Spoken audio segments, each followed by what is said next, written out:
Right mark! So we have 5 seconds to the 1 minute, 2 minute. So that's 2 second or 2 minute there. We have moved the mark, the pin end, this fella here, up. So now the angle that the sailors are going to come off this line is completely different to the last angle they just did. So this is why it's really important between starts that you check your angles. Yeah, like the minute a 5 minute goes, that means the race committee can't change the pin end anymore, and that's when you need to just literally get up to the start line, point up and go, is this the same angle that we had a second ago, or is it different? Like, because you got to check your transits as well, you know, like you might have a pin end that lines up perfectly with a crucifix, and then the next minute it's lining up with, you know, a shed or something like that. So you'll only know that by checking it.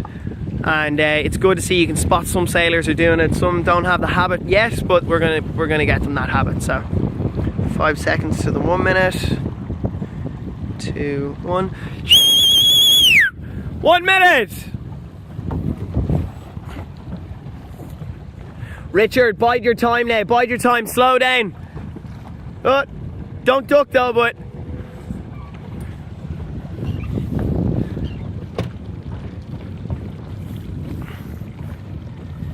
40 seconds! Come up to it, Richard, actually, yeah, sorry. There's that gap for you there, right? 30 seconds! There's your gap now. What you want to do is hold off so you don't end up on top of Connor. Don't go away though, don't go away. 20 seconds!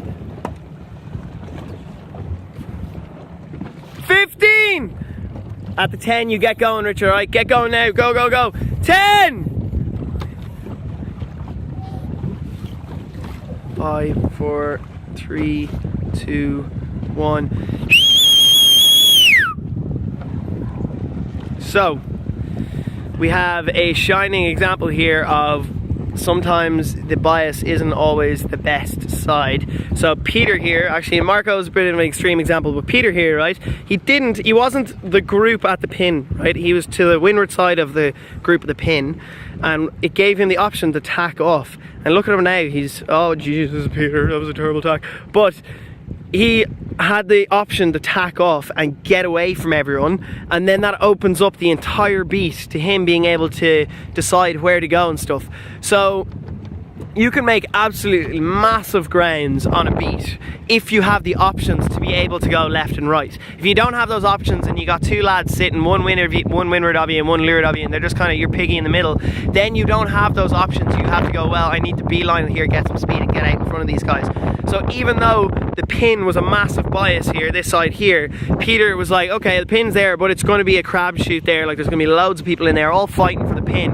And for what? What's the gain? Just so you can be the first off the pin. He stuck to the right hand side of the group, but he was still down the pin end side, and that gave him the option. Then he was able to tack off immediately, and all of a sudden the entire beat opened up to him and he had options. And if you can imagine, this is a tiny beat, like a laser beat is massive, it's miles and miles on the way up there.